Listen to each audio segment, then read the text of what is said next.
Elle est percutante, vraiment, quand elle dit quelque chose.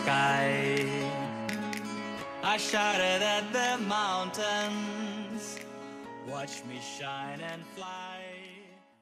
Salut à toi, c'est Julia. Si tu ne me connais pas encore, je suis une coach spécialisée dans les changements de vie et aujourd'hui je te poste une nouvelle vidéo. J'ai interviewé quelqu'un qui m'était cher dans le sens où c'est quelqu'un que j'ai rencontré en Inde, en voyage en Inde. C'est pas pour rien qu'on m'appelle princesse du voyage. Anne Casaubon, je l'ai rencontrée dans l'ashram de Amma. Et 6 ans plus tard, nos deux parcours qui s'ouvrent et qui grandissent chaque jour. J'avais envie du coup de savoir comment elle avait parcouru ces 6 ans, ces 6 dernières années et comment elle en était arrivée à là où elle en est arrivée aujourd'hui sur Instagram, 236 000 followers sur Merci à un inconnu. Tu peux la retrouver. Elle est coach, chamane, thérapeute. Tu vas voir, elle va tout expliquer. C'est tout de suite dans cette nouvelle vidéo. Coucou Anne, je suis ravie de te retrouver aujourd'hui, 6 ans après qu'on se soit rencontrés. Donc pour la petite histoire et pour que tout le monde comprenne, je vais un petit peu récapituler comment on s'est rencontrés. On s'est rencontrés à l'ashram de Amma en 2015 en Inde. Exactement, dans le Kerala. Voilà, on s'est retrouvés au même endroit, au même moment, sur la planète en Inde. Et ça a été, en tout cas, enfin, je pense que pour toi aussi, mais pour moi, ça a été une magnifique rencontre, puisqu'on a beaucoup partagé, beaucoup ri ensemble, beaucoup pratiqué, beaucoup, voilà, du yoga, la spiritualité, etc. Une très, très belle connexion. Et on a gardé le lien. On a gardé le lien. Pour toi, ça d'ailleurs, ça avait été un accélérateur aussi au sujet du yoga. Je me souviens que ça avait été une confirmation que le yoga faisait vraiment partie de ton évolution personnelle et de ce que tu souhaitais transmettre ensuite. Ouais, carrément. Et ça a été, moi, le basculement. C'est sûr que l'ashram, ça a été le basculement. Je me rappellerai vraiment de là-bas. Et donc, je me rappelais de toi. Donc, je te vois toi maintenant, 6 ans après. Donc, justement, est-ce que tu pourrais nous dire, Anne, à l'époque, 6 ans avant, quand tu étais dans cet ashram, moi je me rappelle ce que tu me partageais, mais est-ce que toi, tu te rappelles de là où tu en étais dans ta vie pour qu'on arrive à faire le parallèle de 6 ans avant, tu en étais là, aujourd'hui, et qu'après tu nous dises aujourd'hui où tu en es, et c'est justement ça qui, moi, m'intéresse, puisque je suis spécialisée dans les transformation de vie, changement de vie, la bascule, comment je fais la bascule et comment j'arrive à être dans la vie que je veux. Puisqu'aujourd'hui, je pense que tu es quand même bien réalisé dans la vie que tu veux. Et à l'époque, tu n'y étais pas encore. Ça t'allait pas trop. Ah non.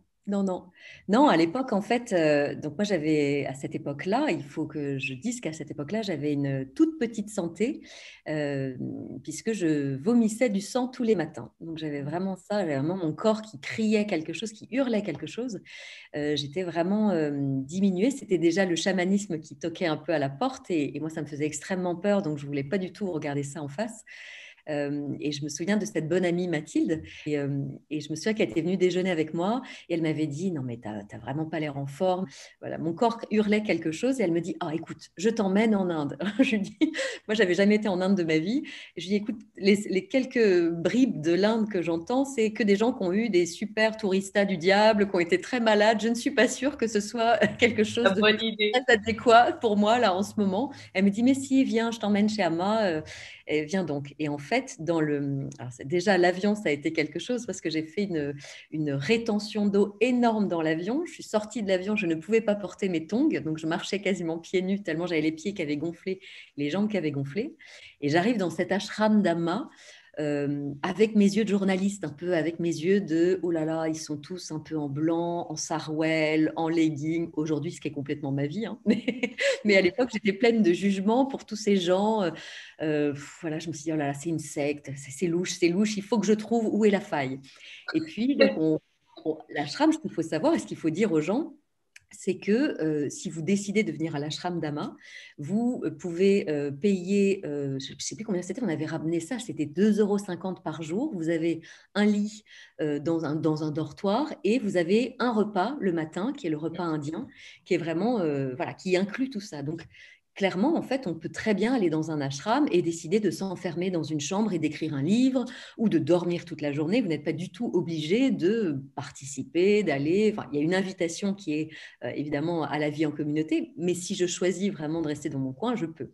Et donc moi, j'étais là en train de chercher un peu où était la petite bête, quoi, où était le grain de sable dans la roue. Et puis, je me souviens de cette jeune femme qui nous a accueillis et qui nous a dit « Ah, vous n'avez jamais rencontré Amma ? Oh, ça va être super pour vous. » Elle avait des yeux d'illuminée. Moi, je me suis dit « Oh là là, ça y est, c'est le moment où tout bascule, c'est la secte, je le sais, je le sens. » Et elle me dit, allez vous installer là-bas et allez faire la queue pour aller rencontrer Amma. Et je me suis retrouvée en effet sous cette espèce d'énorme auvent de hangar immense au cœur de cet ashram. Et je fais... donc, je bouge de chaise en chaise pour me rapprocher un peu d'Amma. Et puis, c'est sûr que plus on s'approche d'Amma, plus il y a une forme d'excitation. Il y a des Indiens qui vous placent, etc. Et donc, Amma m'agrippe, me prend dans ses bras, me donne ses bénédictions, etc. Et puis, finalement, c'est très rapide, c'est très furtif. Et en fait, je me souviens que quand j'étais dans ses bras, elle gère plus ou moins plein de choses. C'est une espèce de multinationale, en fait, cette affaire-là. Et donc, il y avait des gens qui lui tendaient des papiers. Elle disait oui ou non à des projets qu'on lui soumettait pour son ONG. Et ouais. À la fois, elle embrasse les gens et à la fois, elle est en train de signer des contrats. C'est très bizarre. C'est très bizarre. On arrive de France, voilà. Et en fait, je retourne. Ça me fait monter une colère énorme en moi. Ça vient allumer quelque chose. Et je retourne dans la chambre et je retrouve Mathilde.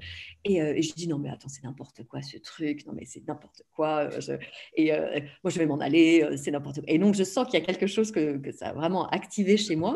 Et donc, c'est une de mes bonnes amies, Mathilde, qu'on s'est rencontrées dans des stages de développement personnel, de connaissance de soi des années auparavant. Donc, on s'est vus dans des états proches de l'Ohio. Et en fait, elle me dit, bon, vas-y, continue, t'en as encore un peu là. Vas-y, continue, lâche encore un peu ça.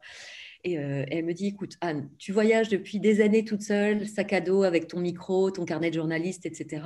Tu connais ça. Tu connais d'aller toute seule, un peu te fracasser dans un pays inconnu. Et voilà, si tu as envie de partir, vas-y, va découvrir l'Inde, etc. Mais elle me dit, quand même, là, peut-être qu'il y a une invitation à venir voir ce que ça vient toucher. Si dans 4-5 jours, il ne se passe rien, tu repartiras et tu iras te balader en Inde, mais vois quand même ce que ça fait. Et en fait, le lendemain, j'ai vraiment eu l'impression que mon cœur se fracturait et que d'un coup, je me suis mise à pleurer. Et plus je pleurais, plus mes jambes dégonflaient. Donc, c'était cette rétention d'eau qui finalement ressortait à un autre endroit. Et pour moi, ça a été vraiment un séjour magnifique où j'ai vraiment découvert le yoga, en effet, puisqu'on a goûté aux enseignements du Amrita Yoga, qui est un yoga un peu spécifique et proche. Et puis, je trouvais ça magnifique que tous ces Occidentaux aussi viennent donner. Je me souviens de ce prof génial canadien qui donnait des cours à New York, qui était beau comme un dieu, et qui nous faisait pratiquer le yoga et qui venait au service, qui était dans un seva, vraiment au sens du service. Qui évidemment devait faire payer à des Américaines à New York des stages une somme exorbitante et qui là vraiment offrait son temps en bénévolat pour que justement nos inscriptions, elles, aillent à l'ONG d'Ama en fait. Donc je trouvais ça, tout le monde s'y retrouvait, c'était très beau. Et puis pour moi, vraiment ce côté de découvrir que le mot yoga, ça voulait dire union. Et donc c'était vraiment, il y avait quelque chose à cet endroit-là où j'étais très éclatée, très dispersée. Et donc de venir rassembler de plus en plus sur le yoga, voilà, recoller un peu les morceaux, c'était très fort. Oui. Et je ne savais pas que tu avais vécu cette entrée à l'ashram comme ça. Ah bah tu vois. En fait, 10 ans après. Mais ça a été la même chose en fait. Je suis arrivée en ayant envie de partir. Je suis arrivée en disant mais c'est quoi ici, ça me plaît pas du tout, je suis pas bien, ce bruit et tout, je vais pas pouvoir rester. Et j'ai fait comme toi, une nuit, et j'ai dit si demain ça va pas, je pars. J'ai fait une nuit et le lendemain, il y a tout qui s'est ouvert et tout qui a changé. Et impressionnant. Donc ça, c'est super intéressant.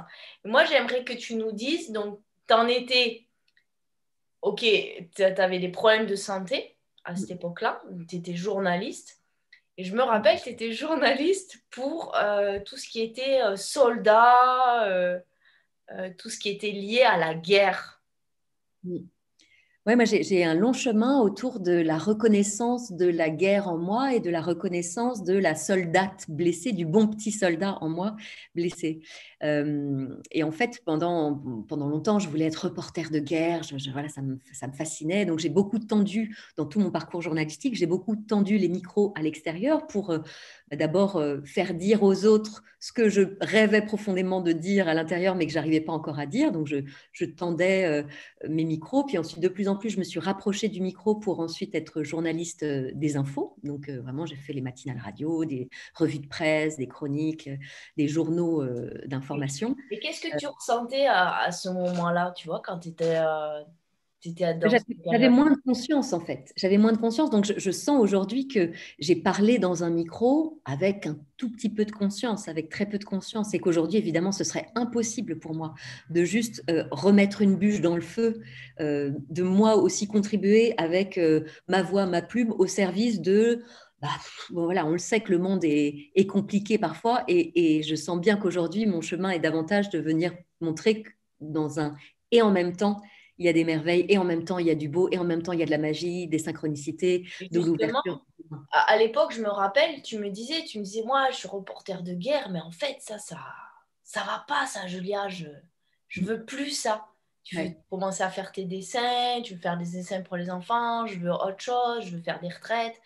Et tu avais tes projets, mais tu n'étais pas dedans. J'étais pas dedans, et il y avait une part de moi qui sentait bien qu'il y avait des choses de l'enfance, hein, de bien plus profond qui montaient. Je me souviendrai toute ma vie un homme ostéopathe qu'on avait rencontré là-bas qui m'avait dit, j'étais repartie d'un énième darshan, puisque c'est l'étreinte que propose Amma, donc qu'elle offre, donc de cette étreinte-là en pleurant, en pleurant. Et en fait, il m'avait dit, et puis je lui disais, mais j'en ai marre de pleurer, j'ai l'impression que je fais que ça, pleurer. J'étais en thérapie depuis des années, en stage, en retraite à droite à gauche, et c'est bon, enfin, en fait, à quel moment, en fait, je m'arrête de souffrir? À quel moment ça s'arrête là? Et il m'avait regardé dans les yeux, il m'avait dit, c'est une phrase vraiment déterminante pour moi, il m'avait dit, mais t'as pas encore compris. D'abord, tu guéris, et ensuite, tu vas guérir le monde. Et ensuite, tu aides les autres à guérir. Et ensuite, tu montres la voie. Et cette phrase-là, elle m'a beaucoup parlé comme l'artiste. L'artiste, c'est celui qui est capable de traverser les bobines de barbelés, mais il ne se retourne pas pour me tendre la main. Il me montre juste que c'est possible d'y être allé. Et donc, le simple fait que dans son exemplarité, il me prouve que c'est possible, et bien évidemment, je peux dépasser ça. C'est comme les croyances, en fait. Les croyances, comment est-ce que je change mes croyances?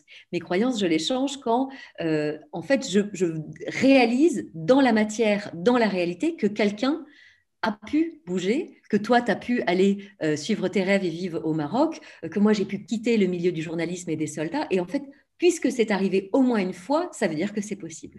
Et donc, si je choisis de venir inscrire cette nouvelle croyance à l'endroit de mon ancienne croyance qui était héritée de mes parents, de légendes familiales, de l'éducation, d'un conditionnement en fait. Et l'armée, en fait, en venant au plus près de l'armée, je suis venue toucher de très très près le conditionnement à l'état pur. L'armée, c'est je vais vous peindre en vert, en camouflage, je vais vous envoyer, voilà. Et l'armée, pour celles et ceux qui y sont, c'est beaucoup la loi, donc c'est le père, la loi, la rectitude des choses, le cadre, puisqu'il y a un cadre, il y a un uniforme, etc. Il y a des valeurs aussi très belles dans l'armée. L'esprit de corps, c'est très intéressant aussi. Vraiment, le groupe, c'est un des rares endroits à l'armée où j'ai aussi pu goûter à des valeurs de groupe, d'équipe, et pas du chacun pour soi. Et en même temps, ça a des valeurs nourricières, donc de la mère, c'est-à-dire vous allez dormir là, vous allez manger comme ci, comme ça. Ça évite aussi, voilà, pris en charge. très prise en charge. Et donc, ça évite aussi à beaucoup de celles et ceux qui font l'expérience d'aller dans l'armée, de se poser des questions. Et en même temps, moi, j'étais persuadée, je voyais bien qu'il y avait des blessures de guerre intérieure. Alors, je n'arrivais pas encore à savoir si c'était des blessures d'une guerre que j'avais vue à la maison petite.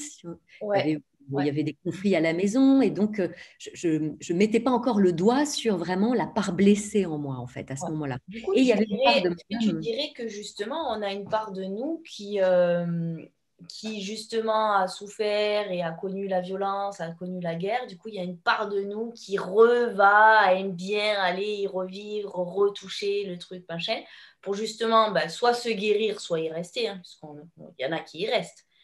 Et toi, guérir pour justement basculer dans ton changement de vie, en fait. Ben, c'est ça, c'est-à-dire que c'est la part, moi j'aime bien visualiser l'être humain comme un iceberg, et donc le haut de l'iceberg, c'est notre part de conscience. Les neurosciences nous disent qu'on est conscient entre 5 et 15%, moi j'aime bien dire 15%, voilà. Et donc le bas de l'iceberg, c'est l'inconscient. Et donc l'inconscient, c'est évidemment ce qui se répète dans la vie. C'est les scénarios à répétition, c'est les schémas qui tournent en boucle. Et donc dans l'inconscient, il y a évidemment les traumas. Notre plus grand trauma, c'est notre naissance. C'est pour ça qu'on a tous oublié comment ça s'était passé. C'est vrai que cette part de trauma, elle vient ancrer quelque chose et qu'ensuite la vie va nous resservir, plus ou moins. Oui, nous resservir, mais tu étais quand même allé le chercher. Tu vois, oui. ce côté guerre, dadidada. Donc, oui, c'est en ça que de voir nos comportements, pour ceux qui veulent changer de vie, je leur explique bien, c'est que de comprendre notre responsabilité dans, il y a des parties de nous qui aiment bien aller encore, peut-être encore souffrir, qui aiment bien encore, ne s'autorisent pas à avoir la vie encore, en tout cas à ce moment-là, c'était pas encore guéri, et pour s'autoriser à autre chose. Je pense aussi que c'est la journaliste, et j'aime bien cette idée de... Je me suis vue en quête de moi, donc je suis descendue aussi dans cet escalier en colimaçon pour aller un peu déterrer les lièvres, les mines antipersonnelles à l'intérieur de mon propre champ de bataille et mon propre champ de rue à cet endroit-là. Le sombre. Oui. Du coup, justement, aujourd'hui, parce que les gens, peut-être qui vont regarder cette vidéo, ils ne te connaissent pas forcément, mais est-ce que tu peux... donc, on était toutes les deux à l'époque dans des vies que l'on n'aimait pas. Franchement, on n'aimait pas notre vie. On était donc du coup encore dans ce côté souffrance. Et on était chez Ama, donc à rire et à pleurer. Pleurer, rire, enfin tous mélangés. Et à parler de nos vies et comment on pouvait les changer. Parce qu'à l'époque, on se disait, ah oui, je pourrais faire ça, comment je peux faire et tout. Du coup, l'idée, c'est que tu nous dises maintenant, 6 ans après, où tu en es. Parce que quand même, c'est quand même chouette de voir justement, entre guillemets, un résultat, même si ce n'est pas un résultat, c'est une transformation. Et comment, et surtout après, nous dire comment tu y es arrivé, qu'est-ce qui fait que justement quelqu'un arrive à se réaliser, je dirais, et être au plus près de la vie qu'il veut. Moi, c'est vraiment, plutôt que de définir là où je suis aujourd'hui, j'aime bien l'idée de qui je choisis d'être. C'est vraiment dans ce choix d'être. Et donc, dans cette multiplicité, dans cette femme plurielle, cette femme multiple, en fait. Et donc, aujourd'hui, moi, je choisis d'être vraiment multiple, multifacette. Et au gré de mes journées, parfois je sors ma carte de l'auteur, parfois je sors ma carte de la thérapeute, parfois je sors ma carte de coach, parfois je sors ma carte de chaman. Et donc j'accompagne celles et ceux qui cherchent à vraiment déployer leur liberté d'être et pour offrir leur meilleure contribution au monde. Et donc aujourd'hui j'accompagne beaucoup à la prise de parole en public, évidemment, puisque mon chemin, ça a été, je viens du silence, je viens de la langue des signes, donc ça a été vraiment du musellement jusqu'à la pleine expression, l'expression libre de soi, de quelque manière que ce soit, dans la peinture, dans la sculpture, dans le dessin, dans la voix, dans la prise de parole, dans les conférences, dans les lives, dans l'écriture aussi. Et j'ai tout un champ aussi vraiment d'accompagnement thérapeutique, coaching et de retraite, et vraiment hautement chamanique, puisque déjà à ce moment-là, depuis déjà bien avant, le chamanisme était un peu sur mon chemin, mais ça me faisait super peur. Et il y a un champ où vraiment, après Ama, après un certain temps, j'ai vraiment posé un grand oui à ce qui se passait, aux trans chamaniques qui descendaient, aux retrouvailles avec l'esprit tambour, et où j'ai trouvé des espaces dans lesquels je pouvais davantage laisser vivre, laisser être ça, laisser ce tunnel, ce canal un peu qui pouvait descendre, et surtout comment ensuite, aujourd'hui, ramener ça dans de la matière, dans du quotidien. Moi, j'ai vraiment très à cœur j'adore être chamane des bois, en forêt, dans des retraites, avec des tambours, avec des trans, dans des lieux magnifiques pour accompagner les gens. Et j'adore aussi ramener ça sur la ligne 13 du métro, dans Paris, un jour de grève, avec des gens qui font la gueule et qui se tapent dessus et qui s'engueulent, et de ramener ça surtout dans du quotidien aussi. J'aime bien l'idée de...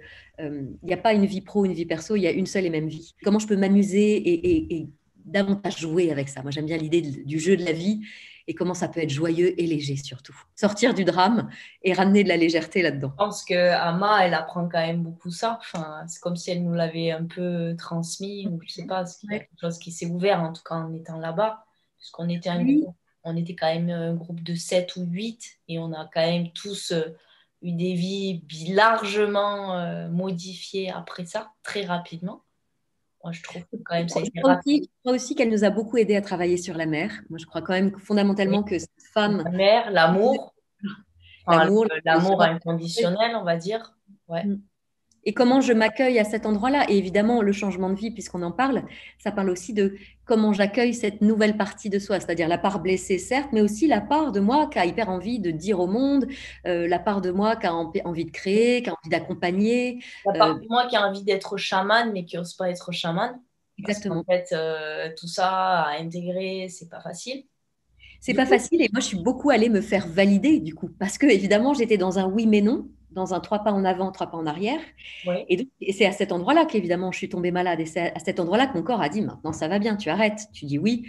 Et puis surtout, en chamanisme, on décide. Hein, c'est vraiment, c'est le propre des dénominateurs communs. C'est pour ça que moi, à l'époque, je faisais des documentaires et des reportages sur le chamanisme. C'est qu'en fait, j'allais interviewer plein de gens qui avaient été... moi, la chamane qui m'a formée, qui m'a initiée notamment en Mongolie, elle était en fauteuil roulant jusqu'à 45 ans. Et là, je la voyais à 60 ans cavaler devant moi dans la steppe. Donc, elle avait eu une partie d'elle qui, à un moment donné, avait eu le déclic en disant « Bon, d'accord, allez, je pose un oui ».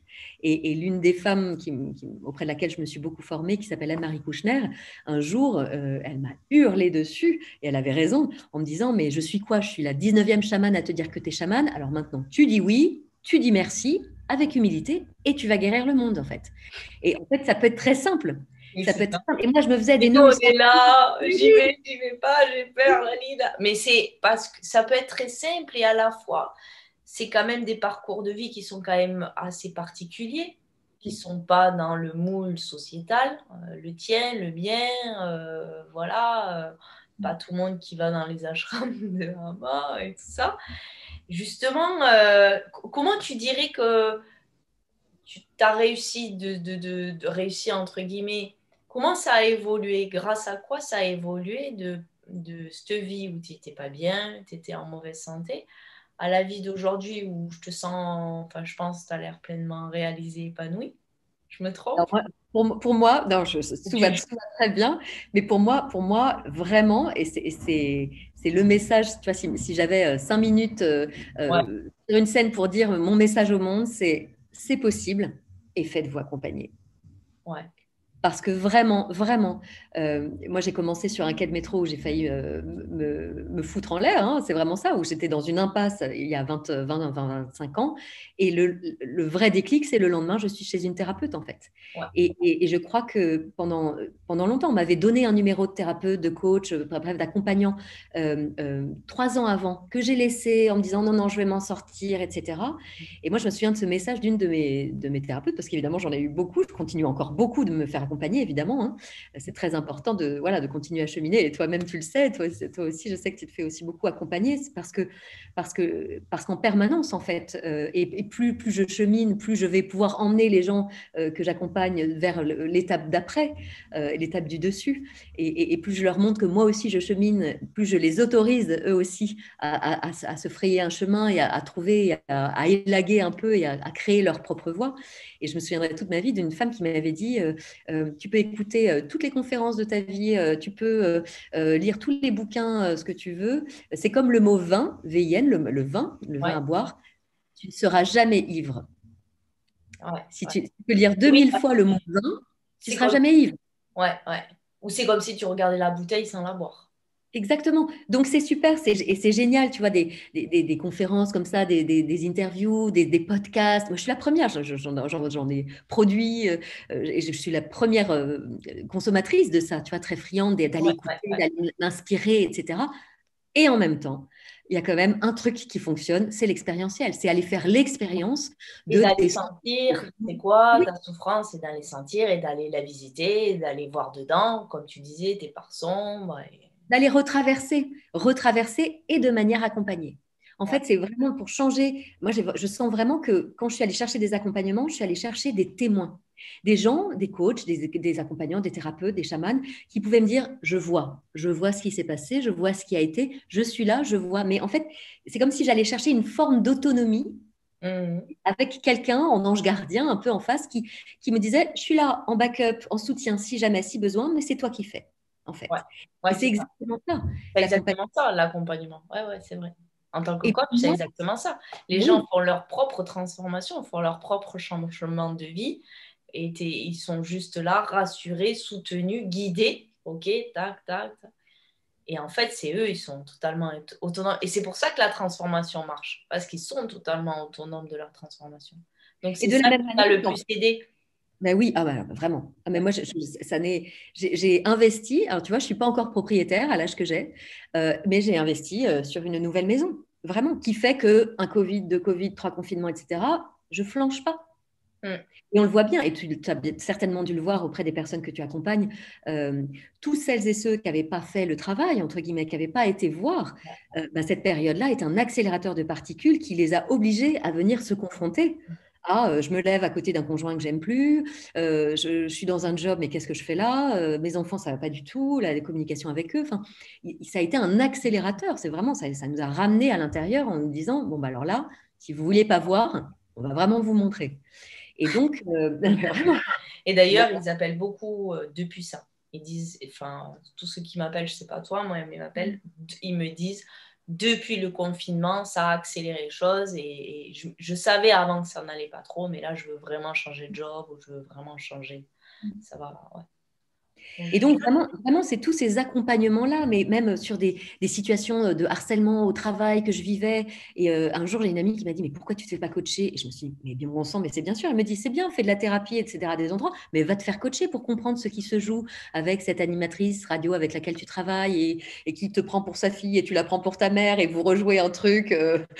en jus de boudin, là, pas génial, dont vous, toutes les deux, vous pâtissez et ça ne marche pas. Donc, c'est vraiment, c'est Steve Jobs, hein, dans toutes ses interviews et dans toutes ses conférences, il commençait par faites-vous coacher, faites-vous coacher, Ouais. faites-vous coacher. Et Et c'est aussi vraiment, avoir ce que je ressens maintenant, parce que j'ai quand même pas mal de gens au téléphone sur ça, et ils me disent j'ai envie de faire tout, tout seul. Et pour moi, se faire aider, accompagner, c'est aussi être très humble. Avoir l'humilité de dire, ben, en fait, ben oui, finalement, j'avance beaucoup plus vite, beaucoup mieux avec quelqu'un qui me guide, qui me tient la main et qui me dit, ben, regarde ça, tatati, tatata. en fait, c'est Voilà, il un peu avoir l'humilité aussi de dire, ben ouais, c'est vrai que je patine en fait toute seule. Et j'ai envie de s'autoriser après, bien sûr, à aller mieux aussi. Il y en a beaucoup qui ne veulent pas s'autoriser. Mais... Oui, et puis il y a vraiment cette idée de la vie est longue et elle est courte aussi. Oui. Et donc vraiment de regarder ça en face, de regarder le projet que j'avais dans le tiroir il y a 5 ans, il y est toujours dans le tiroir. Ouais. Toutes ces phrases de oh, on le fera quand les enfants seront grands. Oh, mais on le fera, mais là j'attends un peu quand même, je suis bien tranquille, là c'est quand même chaud dehors, le Covid et tout, donc je vais rester dans mon petit job tranquille, etc. Et la vie, de toute façon, va se charger de venir vous mettre dans des situations de plus en plus inconfortables. Et donc, Jusqu'à ce que évidemment, ça bouge, jusqu'à ce qu'on bouge. ce qu'on bouge et parfois que le point de non-retour et que ce soit vraiment très compliqué. Et en fait, c'est encore plus facile de bouger quand c'est pas encore un an. Donc, comment tu en es arrivé là? Ben, on l'a compris, tu t'es fait accompagner, tu t'es fait coacher, tu es allé visiter. Plein de formations, plein Plein. de... Et vraiment, ça a été des choix aussi, et ça, il faut le dire, ça a été des choix financiers, encore une fois. Ouais, C'est pour ça que ouais, je dis, ouais, ça a été vraiment mes semaines de chamanisme. J'ai passé 12 semaines de chamanisme à 2 000 € la semaine, ou un truc comme ça. Donc, ouais. c'est un investissement sur des années. Et du coup, comment tu te sens du coup aujourd'hui par rapport à il y a 6 ans? Aujourd'hui, Tu te sens comment? Tu Et ressens alors, quoi? c'est très drôle que, alors, depuis quelques temps, je dois te dire, depuis un mois, 2 mois, j'ai vraiment des réminiscences comme ça du passé, de gens comme ça voilà, qui me rappellent où j'en étais en fait. Et c'est pour ça que c'est intéressant d'entendre toi la perception que tu avais de moi à cette époque-là. Je trouve très intéressant de voir que oui, j'ai cheminé et puis de voir aussi que tout le monde a cheminé en fait. Ça me rassure beaucoup. Il y a un endroit où je vois que enfin, j'ai envie de dire, peu importe la vitesse, c'est pas une course tout ça, mais en tout cas, tout le monde a bougé de là où il était. Oui. Et donc là, je trouve ça super. Je me sens bien, je me sens bien. Je dis de plus en plus, je sors de plus en plus du placard à balai de sorcière. Donc, je dis de plus en plus, tu vois, retraite chamanique. Ça n'a pas été rien pour moi parce qu'en fait, il y a 3 ans encore, j'étais encore derrière un micro à Europe 1 avec une émission de développement personnel. Même si moi, ça faisait 20 ans que je cheminais, que je faisais des retraites chamaniques, des huttes de sudation, j'allais en Mongolie, voilà, en Inde, etc. Mais évidemment, moi, j'avais un peu une vie un peu dissociée où Ouais. j'avais ma vie journalistique, je faisais mes super Devant stages. Voilà. et celle cachée derrière. Voilà, complètement en embuscade derrière. Et puis à un moment donné, ben, il avait bien fallu que je commence à dire ce qui se passait et puis que les gens voyaient bien dans les stages que c'était pas juste du coaching, enfin voilà, qu'il se passait quand même d'autres choses. Et plus je disais oui à ça, plus d'un coup les trans descendaient, plus la voix sortait euh, dans des chants chamaniques, hein, enfin des choses qui me dépassent, qui sont bien plus grands que moi. Et donc, je me suis dit, mais il faut que je dise de plus en plus ce qui se passe dans les espaces que je propose, parce qu'en fait, c'est même pas très aligné. Sinon, les gens, ils viennent, ils se disent, oh, bon, on va à un petit stage comme ça, tranquille. Et puis, voilà, ça peut être un peu, voilà, c'est pour les gens qui ont un peu peur du chamanisme.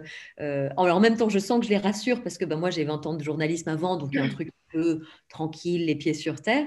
Et en même temps, il est aussi de mon devoir de témoigner justement de ce chemin-là, de dire que, en fait, bah, ça peut être un peu bizarre quand ça arrive. Et évidemment, j'attire à moi beaucoup de gens qui ont une part guérisseuse aussi, hein, puisqu'ils viennent se reconnaître dans poser ce oui à cette part-là, à comment je peux œuvrer au monde en étant voilà, dans l'accompagnement aussi. Donc, donc, de plus en plus, je mets le mot retraite chamanique.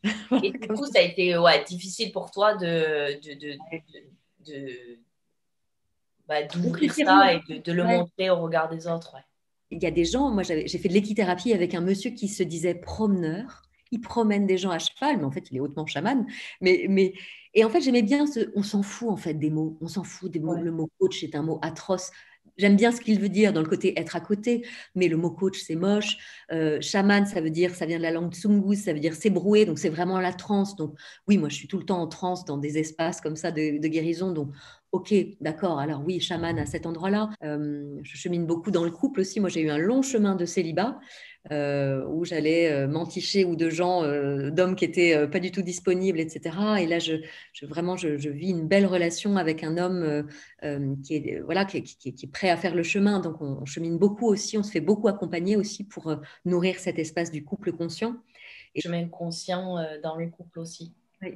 Oui. Et du coup, j'accompagne beaucoup de couples aussi à cet endroit-là. Il y a beaucoup de couples qui viennent aussi, évidemment. D'accord. Bah oui, forcément, puisque tu as guéri aussi là-dessus, Mm. puisqu'il est Ouais. arrivé dans ta vie. Mm. Et c'était cette relation. Je me rappelle, on en avait parlé. C'est beau.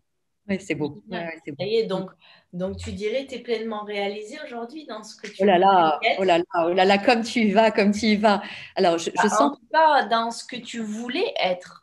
Oui, Entre, oui, comment dire, entre ce que je vois aujourd'hui et ce dont tu me parlais il y a 6 ans, oui, pour moi, j'ai la personne que tu voulais être. oui, Il y a tout six à ans, tu fait. me parlais de Anne, je voudrais faire ça, je voudrais faire ça, j'aimerais faire ça, j'aimerais être comme ça, j'aimerais habiter avec un homme comme ça et tout. Bien sûr qu'on est toujours en train de cheminer. Je ne dis pas que pareil, pour moi, tout n'est pas facile tous les jours. Il y a des choses difficiles, il y a des challenges, il y a des moments, voilà, de moments un peu toujours difficiles qui viennent en tout cas nous faire encore un peu travailler. Mais enfin, c'est quand même plus du tout la même chose qu'il y a Non, 6 ans. c'est plus du Rien tout à la même voir. chose. Non. Moi, je me Voilà. souviens, il y avait, dans un stage, je pleurais. Mais bon, si vous saviez combien j'ai pleuré et combien je pleure encore un peu, mais beaucoup moins. Et en fait, je me souviens qu'à cette époque-là, dans le stage, j'avais dit à la thérapeute, qui était une dame âgée, j'avais dit, mais est-ce qu'un jour, on s'arrête de pleurer? J'en ai marre de pleurer. Elle m'avait dit, crois-moi, un jour, ça descend, la source se tarit, ça descend et il y a quelque chose qui se pose. Donc vraiment... Oui, peut-être à tous ceux qui nous regardent et qui ouais. sont encore en souffrance ou en train de pleurer ou pas bien, oui, peut-être leur dire ça, que Ouais. à un moment donné, on peut, en tout cas, si on le veut, on peut être bien. Et je crois que vraiment, je crois qu'il y a moins de souffrance quand on est sur le chemin. Enfin, c'est-à-dire, quand on est sur ce chemin d'éveil de conscience, de spiritualité, de réalisation, de pleine réalisation de ses potentiels et de soi, c'est pas de tout repos, certes, mais j'ai l'impression qu'il vaut mieux être sur le chemin que de ne pas y être. En tout cas, justement, c'était une de mes questions. La spiritualité a une grande part dans ta vie, j'avais marqué. Et en quoi cela t'a aidé à transformer ta vie? Est-ce que c'est quelque chose qui est moteur? Oui, alors moi, c'est d'abord... Pourquoi cette grande part de spiritualité? Comment tu l'expliquerais en fait? Moi, j'ai grandi dans une famille catholique. J'ai fait du scoutisme, j'ai fait tous mes baptêmes, communions, etc. Je suis même dans une famille très catholique, hein, vraiment, voilà, dans la tradition catholique. On va à la messe, mes frères et sœurs se sont mariés dans des églises, etc. Donc, rien que de commencer à décoller un peu de ça, déjà, ça a été quelque chose. Et puis, d'un coup, d'ouvrir, par exemple, moi, je suis allée dans l'ashram d'Ama à Pongouin, qui est à côté de Provins, en banlieue parisienne, et de découvrir que dans le jardin d'Ama, il y avait un crucifix, une déesse de Kali, que dans ce stage de méditation chez Ama, il y avait un couple musulman, un couple catho, enfin, que tout était ouvert et qu'en fait, la spiritualité englobait tout ça. Et que toutes les personnes que je rencontrais dans des stages, certains me disaient qu'ils aimaient Jésus, d'autres étaient totalement athées, d'autres agnostiques, etc. Mais qu'en fait, peu importe, on se retrouvait sur un terreau commun qui était il y a plus grand que nous, que je l'appelle Mère Nature, le grand tout, le divin, Dieu, Allah, Jésus, whatever.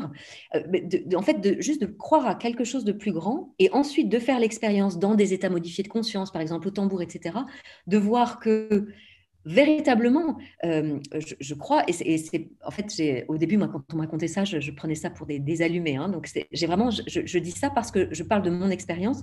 J'ai fait l'expérience de revenir dans des incarnations précédentes, dans des séances d'hypnose. J'ai vécu ça dans plusieurs régressions, dans des rebirths, dans des hypnoses. J'ai vu que, en effet, je suis un être spirituel qui vient vivre une expérience incarnée.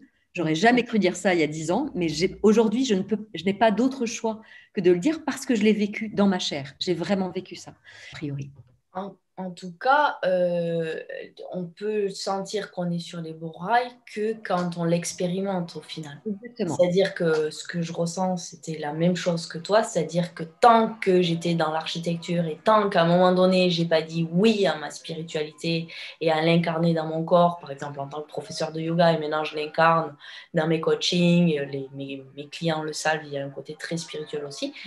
Et bien en fait, c'était toujours un non, non, non, mais du coup, c'est comme une non-expérience aussi. On ne l'expérimente pas. On le pousse, on le pousse, on le pousse. Il nous revient dessus un peu de façon de plus en plus forte au final. Mais au moment où on dit oui, on l'expérimente et en l'expérimentant, on s'aperçoit que mais finalement, ça se passe très très bien. Mais finalement, ça se passe même beaucoup mieux. Mais finalement, la vie peut être un jeu.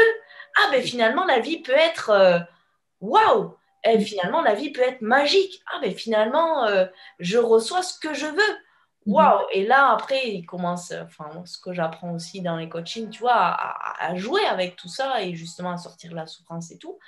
Et justement, parce qu'on l'a expérimenté. On a arrêté de pousser. Et puis, je crois vraiment que la première partie de vie, elle nous outille de la meilleure des manières. Tu vois, toi, tu viens de l'architecture, tu étais vraiment dans une architecture intérieure. Tu étais en train déjà d'architecture. Le corps, c'est la maison. Donc, tu étais déjà dans une restructuration intérieure qui ensuite te permet de toi pleinement, voilà. Et moi, j'étais dans la parole sans conscience, à dire le monde est son immonde dans un micro, etc. Alors qu'on m'a doté d'une voix a priori de radio, et donc c'est tellement dommage de l'utiliser, tu vois. Dans cette incarnation-là, j'ai a priori une jolie voix pour pouvoir parler dans un micro. C'est quand même trop dommage d'aller raconter les morts et les attentats et avec ça, en fait. Si cette voix-là, elle peut pas venir au service de quelque chose, apaiser, guider des méditations, tu vois. Et donc, je sens bien que vraiment, je sens qu'en tout cas, moi, je sens que j'ai été préparée à la bascule, en fait. Ouais, bien sûr, bien sûr. Et donc pour celles et ceux Et en tout cas, qui peuvent regarder où ils en sont aujourd'hui et voir peut-être déjà l'endroit où il y a une préparation vers une porte de sortie. Ouais, ouais, tout à fait. Et de voir aussi, moi, c'était vraiment la spiritualité dans la matière. Et je me rappelle que quand j'étais architecte, ce que j'aimais le plus, en fait, c'était d'arriver dans des lieux glauques, sombres, avec des toiles d'araignée. C'était moche, c'était une énergie vraiment très basse. Qu'est-ce qu'on faisait? On nettoyait tout, on rénovait tout, je pétais tous les murs, Ouais, je tu as raison. rentrais la lumière, voilà, c'est tout clean, tout beau. J'ai fait mon boulot, je m'en vais. Tu fais professeur de yoga, qu'est-ce que tu fais? Ben, c'est le corps, la maison, de nouveau le corps. Tu fais rentrer la lumière, tu nettoies les blocages. J'ai fait mon boulot, merci, au revoir.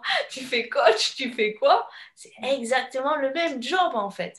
Et vraiment, il y a ce côté dans la matière. Pour moi, la spiritualité qui s'incarne dans la matière. Comme toi, tu dis chaman dans le quotidien, d'un tambour dans la rue. Moi, ce qui me plaît, c'est aussi ça. C'est le côté dans la matière et dans comment tu vis ta spiritualité là, aujourd'hui, dans le quotidien, etc. Et c'est pour ça que ce qu'on peut dire aussi aux personnes qui nous écoutent, c'est que parfois, sur le papier, ça a l'air d'être un changement de vie à 360, et en fait, pas tant que ça. Non. Et en fait, pas tant que ça. En tout cas, de ce qu'on voit dans ton parcours aussi, c'est que ça a été le changement ou la transformation ou la vie, réaliser tes projets, ça s'est fait quand même par une transformation intérieure, etc. Bien sûr. Ouais, tout à fait. Ouais, vraiment. Et ça, vraiment, c'est ce que je prône et ce que je dis autour, que vraiment, c'est très important. C'est très important. Que de toute façon, la nouvelle version de vous-même méritera comme tu dis, on enlève les toiles d'araignée, on pète les murs, etc. Donc, avec les côtés montagne russe, évidemment, que ça peut faire vivre, hein, parce que on peut s'accrocher un peu à l'ancienne structure. Et en même temps, et d'où l'intérêt, évidemment, d'avoir quelqu'un avec lequel faire des points route de temps en temps, voilà, un coach qui a déjà franchi le pas, qui a déjà changé de vie, qui a déjà osé mettre la Méditerranée entre sa famille et soi, pour vraiment venir totalement écouter ses rêves et choisir je te vois surfer, voilà, de redéfinir ton emploi du temps exactement comme tu le veux, d'arrêter de subir la journée de travail de 9 à 5, voilà, de vraiment harmoniser et remettre de l'équilibre dans tout ça. Ouais. Du coup, tu dirais quoi à la Anne d'il y a 6 ans? Oh là là. Je lui dirais, ouais, bosse bien, va regarder papa, maman, l'enfance, comme déjà tu le fais, mais va encore plus regarder ça, parce que ça, je crois vraiment, et toi, tu dois le voir aussi dans les accompagnements, ça vient quand même vraiment, voilà, engrammer, inscrire des choses très profondes, que ce soit sur le plan travail ou le plan perso, amoureux, voilà. Donc ça, je dirais, lâche-nous avec le drame. Je lui dirais ça, je dirais, arrête la drama queen un peu là, ça va, on a le droit de se marrer aussi. Mais j'ai toujours eu ce côté un peu rigolote aussi, mais il y avait quand même une partie un peu comme ça, un peu de fascination pour le glauque, un peu, le sordide, les infos voilà, moi j'ai vraiment une phase où j'avais France Info dans l'oreille, Le Monde, Libération, les dépêches AFP qui tombaient en disant, vous vous rendez compte, il y a un avion qui s'est crashé à 15 000 km d'ici. Bon, ben, voilà, c'est... Et limite, je pleurais pour ça. Enfin, voilà, il y a quelque chose un peu de fascination pour ça. Alors qu'en fait, on me demandait de venir regarder davantage où est-ce qu'il y avait une petite Anne qui pleurait. Et donc, je continue toujours de m'occuper. Je trouve que vraiment l'enfant intérieur, c'est vraiment voilà, une guérison qui est très importante pour aller justement accueillir tout ce que la vie envoie avec davantage de joie. Mais je lui dirais, tiens bon, continue, parce que chez Ama, j'étais déjà quand même sur ce chemin-là. Lâche-nous un peu les baskets avec le monde et son immonde. Éteins la télé, je dirais, éteins la télé, éteins la radio, là. Nourris-toi différemment d'informations. Voilà, change un peu ton canal de fréquence dans ce que tu lis, est-ce que tu choisis de lire, est-ce que tu choisis d'écouter. Ouais. Est-ce que tu lui dirais, tu y arriveras, ma belle? Oui, oui. Ouais, et ça, mais ça, toujours, ça, toute petite, moi, vraiment toute petite, je savais et je sais que je vais faire de grandes choses. De toute petite, ça vraiment, c'était, je vais faire de grandes choses et je vais parler à beaucoup de gens. Et c'est pour ça qu'aujourd'hui, je suis. Chez Ama, déjà, je m'en rappelle. Ouais, Je veux faire des grandes choses. J'y suis pas encore, mais je sais que je veux faire des grandes choses. Ah ouais, j'ai vraiment vu des files interminables de gens à des dédicaces, des gens vraiment, je parle à beaucoup de gens en fait, il y a une diffusion et Merci à un inconnu déjà me fait toucher un Ouais, peu de c'est ça en ça. fait. Donc, Déjà. merci à un inconnu, 236 000. Oui, Merci à un inconnu, c'est un compte Instagram en fait que j'ai lancé au tout début du premier confinement. Moi, j'ai un inconnu qui m'a sauvé la vie il y a une vingtaine d'années sur ce quai de métro où j'ai failli en finir avec la vie. Il est resté dans une présence silencieuse, bienveillante, solide à côté de moi. Et en fait, le simple fait qu'on se soit juste regardé dans les yeux et que voilà, il avait senti que je m'apprêtais à sauter, j'étais un peu effondrée sur un banc en train de pleurer. Et donc, depuis, voilà, ça a vraiment entamé mon chemin de guérison. Le lendemain, j'étais chez une thérapeute et derrière, vraiment, j'ai enchaîné beaucoup d'accompagnement. Et j'ai toujours eu une fascination comme ça pour l'inconnu, les anges gardiens du quotidien un peu, et pour ces phrases qu'on peut dire à quelqu'un, un abribus. Ensuite, j'avais beaucoup voyagé toute seule et j'ai vraiment eu des gens comme ça qui sont venus me tirer d'un mauvais pas, m'aider, me dire, oh là là, il ne faut pas traîner dans ce coin-là, attendez, je vous raccompagne Ouais. à un autre endroit. Donc, Les rencontres fortuites comme ça, ouais, surtout en voyage, un sac à dos ou quoi, on en a beaucoup. ouais. Et puis qui viennent, bah, toi, tu as dû en rencontrer beaucoup d'inconnus auxquels tu dois une fière chandelle, j'imagine. Ouais, ouais, c'est clair. Ouais, carrément. Et des gens comme ça qui passent dans la vie, ils passent dans la vie. Ils sont juste là, comme tu dis, comme des anges, et puis où tu les Puis parfois vois. avec un message, tu vois, un truc qui va venir juste éclairer quelque chose qu'on n'avait pas vu de sa vie. Mais c'est un peu ça le principe de la retraite. La retraite, on se retire du monde, on se met en retrait du monde pour venir regarder à la loupe qu'est-ce qui se passe, vraiment en gros, quel est le problème, où est-ce que ça coince. Et donc le voyage, évidemment, peut représenter une forme de retraite à cet endroit-là. Mm. Ok, Anne. Bon, super.